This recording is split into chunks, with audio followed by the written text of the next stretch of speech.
Halo para pendengar, dimanapun kalian berada. Nggak kerasa, tidak lama lagi season 4 Overlord bakalan rilis. Dan di video kali ini, gue kepengen cosplay jadi YouTuber on the spot dengan ngebuat list beberapa fakta dan momen paling menyedihkan di anime Overlord. Anggap aja ini adalah konten untuk merefresh ingatan kalian tentang beberapa cerita yang ada di season 1 sampai season 3 Overlord. So ini dia listnya. Nomor 1, salah satu momen yang paling menyedihkan yang muncul di anime Overlord adalah ketika Pangeran Babro mati. Buat yang lupa, Pangeran Babro adalah manusia bejat yang muncul di season 3 dan diutus untuk pergi ke desa Karna. Tapi pasukan Pangeran Babro malah dibantai habis setelah Henry menjadi Jenderal Goblin. Nah, kalian yang nonton sekarang mungkin aja bingung kenapa gue masukin kematian Pangeran Babro sebagai salah satu fakta menyedihkan. Bagi kita penonton anime ataupun pembaca novel, pasti setuju kalau karakter Pangeran Babro sangat menyebalkan dan memang pantas mati. Tapi kalau kita lihat dari sisi yang berbeda, sebenarnya dia tuh kasihan loh. Atau lebih tepatnya, gue lebih kasihan sama keluarganya. Buat yang udah nonton, pasti tahu kalau King Ramposa III sangat mencintai Pangeran Babro dan dia tidak ingin anaknya mati sia-sia di medan perang. Makanya, untuk menghindari kemungkinan terburuk, King Ramposa mengirim Pangeran Babro ke desa Karna. Bahkan, salah satu alasan kenapa Gazef mengorbankan dirinya karena dia mengira kalau Pangeran Babro masih hidup. Sehingga jika keluarga kerajaan kembali dari medan perang yang separah ini tanpa mengalami kerugian apa-apa, takutnya hal ini bisa memicu kemarahan dari pihak bangsawan. Makanya Gazef beranggapan kalau dengan melawan Ainz dan mati di medan perang ini adalah cara terbaik untuk mengurangi kemarahan bangsawan. Tapi ternyata semua usaha itu sia-sia dan pada akhirnya Pangeran Babro tetap mati. Tanpa ada satupun orang yang tahu kapan dan di mana dia terbunuh. Nomor 2, momen menyedihkan berikutnya adalah fakta kalau Ninya dan Soare tidak akan pernah bertemu.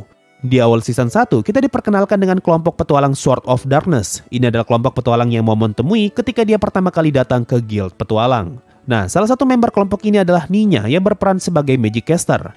Kalian yang sudah nonton season 1 pasti tahu kalau salah satu tujuan Ninya menjadi petualang adalah untuk mencari kakak perempuannya yang telah dibawa pergi bangsawan. Tapi sayangnya, sebelum tujuannya bisa tercapai, Ninya justru terbunuh di tangan Clementine. Jadi sampai akhir hayatnya, Ninya masih belum tahu apakah kakaknya masih hidup atau tidak. Barulah masuk ke season 2, secara tidak sengaja Sebas menemukan seorang gadis yang sekarat dan dibuang begitu saja. Lalu setelah diselamatkan dan mendapatkan persetujuan Ain, Soare pun diizinkan untuk hidup di dalam Nazarick. Nah, di sini Sebas bertanya apakah Soare memiliki penyesalan dan Soare ngomong kalau dia berharap bisa bertemu dengan adiknya lagi. Ya, gimana gak menyedihkan coba, Soare dan Ninya sama-sama ingin bisa bertemu kembali, tapi harapan itu tidak mungkin bisa terwujud karena Ninya sudah mati. Hanya Ain satu-satunya orang yang sadar dan tahu kalau Soare adalah kakaknya Ninya, makanya sebagai bentuk balas budi dari catatan yang Ninya tinggalkan, Ain pun mengizinkan Soare untuk tinggal di dalam Nazarick. Nah, gue punya trivia tambahan nih, yang bisa ngebuat fakta tentang Ninya dan Soare semakin menyedihkan. Apa kalian tahu kalau ternyata Ninya bukanlah nama aslinya? Karena nama Ninya diambil dari nama panjang Soare, yaitu Soare Ninya Veyron. Jadi, selain untuk menyembunyikan identitasnya sebagai perempuan, alasan lain kenapa Ninya menggunakan nama samaran ketika menjadi petualang, agar dia bisa tetap mengingat nama kakaknya yang sedang dia cari. Nah, nama asli Ninya akhirnya terreveal di game Mask for the Dead, yaitu Sally atau Celicia Veyron. Tapi karena game ini nggak canon dengan anime dan novel, jadi anggap aja info dari Mask for the Dead sebagai tambahan saja. Nomor 3, salah satu momen paling menyedihkan di Overlord adalah ketika Arche harus mati. Nah, di season 3 kita diperkenalkan dengan karakter bernama Arche yang merupakan anggota dari Forsyth. Arche sendiri diceritakan sebagai mantan bangsawan yang memilih bekerja sebagai worker karena keluarganya berada dalam kondisi keuangan yang sulit. Semua ini terjadi karena kedua orang tua Arche masih belum bisa melepas kebiasaan mereka ketika masih menjadi seorang bangsawan, yaitu membeli barang-barang mewah. Padahal saat ini keluarga mereka sudah tidak sekaya dulu. Hal ini membuat Arche terpaksa harus bekerja keras untuk bisa mendapatkan uang, semata-mata demi membuat kedua adiknya dapat hidup enak dan membayar hutang-hutang orang tuanya. Tapi sayang, uang hasil kerja kerasnya malah digunakan oleh orang tuanya untuk belanja. Hingga akhirnya Arche dan yang lainnya mendapatkan tawaran untuk pergi menjelajah ke dalam makam besar Nazarick dengan bayaran yang sangat besar.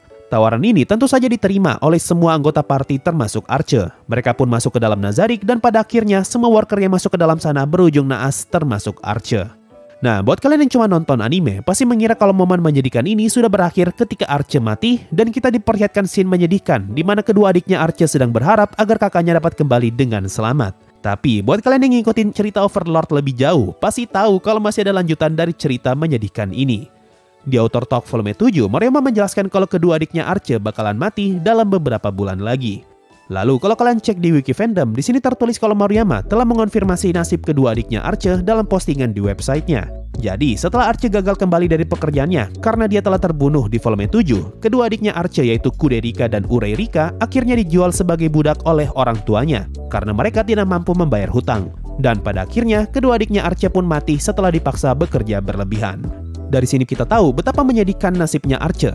Arche telah berusaha sangat keras, di mana dia rela membuang martabatnya sebagai seorang bangsawan dan memilih untuk bekerja sebagai worker. Bahkan Arche sampai keluar dari sekolah sihir karena dia ingin mencari uang demi bisa menghidupi kedua adiknya. Padahal Flooder ngomong kalau Arche mempunyai masa depan yang cerah karena dia mempunyai bakat yang hebat dalam sihir. Tapi pada akhirnya Arche terbunuh ketika mencoba memperjuangkan masa depannya, dan sosok yang dia lindungi sepenuh hatinya juga ikut berakhir tragis. Nah, yang ngebuat hal ini lebih parah karena kematian Arche dan seluruh worker yang masuk ke dalam Nazarik ternyata adalah bagian dari rencananya Ainz untuk bisa mendirikan negara. Dengan kata lain, Ainz sengaja memancing para worker untuk dijadikan tumbal. Tapi karena Ainz tidak ingin membunuh orang yang tidak bersalah, makanya dia sempat bertanya kepada para worker mengenai alasan kenapa mereka menerima pekerjaan ini. Cuma sayangnya, karena salah satu worker menjawab kalau mereka melakukan ini semata-mata demi uang, makanya Ainz pun berkesimpulan kalau semua worker ini hanyalah manusia busuk dan layak untuk mati. Nomor 4, hal menyedihkan lainnya di Overlord adalah tentang pertemanan satu sisinya Lakius. Di season 2, kita diperkenalkan dengan beberapa karakter perempuan baru, di antara lainnya adalah Rainer dan juga Lakius. Nah, di season ini kita diberitahu kalau Lakius menganggap Rainer sebagai teman dan mereka sering duduk bareng sambil minum teh. Lakius juga sepertinya sangat percaya dan mengandalkan Rainer. Karena berkat kecerdasannya Rainer, Lakius berhasil menemukan lokasi persembunyian Eichfinger. Bahkan, kalau kalian baca light novel volume 14, Lakius masih sempat-sempatnya datang ke istana untuk duduk dan minum teh bareng Rainer karena dia ingin menghabiskan momen terakhirnya bersama dengan orang yang dia anggap sebagai teman baiknya. Tapi yang menyedihkan, Lakius sama sekali tidak tahu kalau orang yang dia anggap sebagai teman baik justru adalah dalang dari semua kekacauan yang terjadi sampai saat ini. Bahkan Rainer sama sekali tidak pernah menganggap Lakius sebagai temannya. Dan nomor kelima, momen menyedihkan terakhir di anime Overlord adalah ketika Zanak menjadi korban suuzon. Zanak pertama kali muncul di season 2 episode 7 sebagai karakter bertubuh gemuk dan juga mempunyai muka yang terlihat bejat. Lalu pada saat itu, Zanak juga mengucapkan kalimat yang cukup kasar kepada Climb dan menyebut adiknya sendiri dengan sebutan monster. Nah, scene ini memberi kesan yang kuat kalau Zanak adalah tipikal karakter bangsawan gemuk dengan kepribadian yang busuk dan suka merendahkan derajat orang lain. Ditambah di season 2 episode 10, Zanak ngomong ke Rainer kalau saja dia terpilih sebagai raja berikutnya, maka dia akan mengusir Rainer dari kerajaan dan membiarkan Rainer hidup tenang bersama Climb. Kalimat ini memberi kesan kalau Zanak adalah tipe karakter yang sangat terobsesi dengan kekuasaan, makanya dia tidak segan untuk mengusir siapapun yang berpotensi untuk mengancam posisinya. Padahal, kalau kita pikirkan baik-baik, dari kedua saudaranya yang lain, justru Zanak adalah sosok yang paling mendingan. Coba lihat Pangeran Babro, meskipun dia adalah anak tertua dan merupakan calon terkuat untuk menjadi raja berikutnya, tapi dibandingkan saudaranya yang lain, Pangeran Babro justru yang paling tidak dewasa. Hal ini bisa kita lihat dari sifatnya yang egois dan tidak mampu berpikir jangka panjang. Sedangkan Rainer, dia adalah anak yang paling cerdas sekaligus yang paling mengerikan. Meskipun secara penampilan dia terlihat sangat cantik dan tidak berdosa, tapi sifat aslinya justru menjadi ancaman terbesar bagi kerajaan. Nah, dengan saudara yang seperti ini, tentu sangat masuk akal jika Zanak mau tidak mau harus bergerak untuk bisa mengambil alih tahta kerajaan. Karena Zanak sadar kalau kakaknya tidak cocok menjadi raja dan sifat tidak dewasanya Pangeran Babro dapat membuat kerajaan berada dalam bahaya. Selain itu, Zanak juga tahu kalau adiknya yaitu Putri Rainer dapat menjadi ancaman yang sangat berbahaya bagi masa depan kerajaan. Makanya Zanak ngomong kalau dia akan segera mengusir Putri Rainer keluar dari kerajaan jika saja dia terpilih sebagai raja. Dengan kata lain, Zanak adalah anak yang paling baik sekaligus yang paling serius memikirkan masa depan kerajaan. Bahkan, kalau kalian baca di volume 14, ketika nasib kerajaan sudah berada di ujung tanduk dan King Ramposa III sudah tidak bisa diandalkan, Zanak jadi satu-satunya orang yang tetap berpikir tenang dan berusaha sebisa mungkin untuk mencari jalan keluar agar kerajaannya dapat selamat. Bahkan Zanak sama sekali tidak ragu untuk turun ke medan perang dan sekali lagi mencoba berdiskusi dengan Sorcerer King agar bisa mendapatkan pengampunan. Tapi sayang, meskipun dia telah berusaha sekeras itu, para bangsawan malah melakukan pemberontakan dan membunuh Zanak. Dan pada akhirnya, Zanak, si korban suuzon, justru bukan mati di tangan musuh, melainkan dia malah terbunuh di tangan orang-orang yang coba dia lindungi. Nah, itu tadi 5 fakta dan momen paling menyedihkan di anime Overlord. Kalau menurut kalian, mana momen atau fakta yang paling menyedihkan? Coba komen di bawah. Mungkin itu saja untuk video kali ini. Makasih semuanya sudah mendengarkan sampai di titik ini. Sampai jumpa di video berikutnya. Dan bye-bye. Video kali ini gak ada Sawerianya, so gue ucapkan terima kasih banyak untuk para petualang Adamantite di bulan Juni ini, yaitu Ziaul Haq dan juga Fadil. Terima kasih semua yang sudah donasi dan gabung jadi membership. Thanks a lot and bye-bye.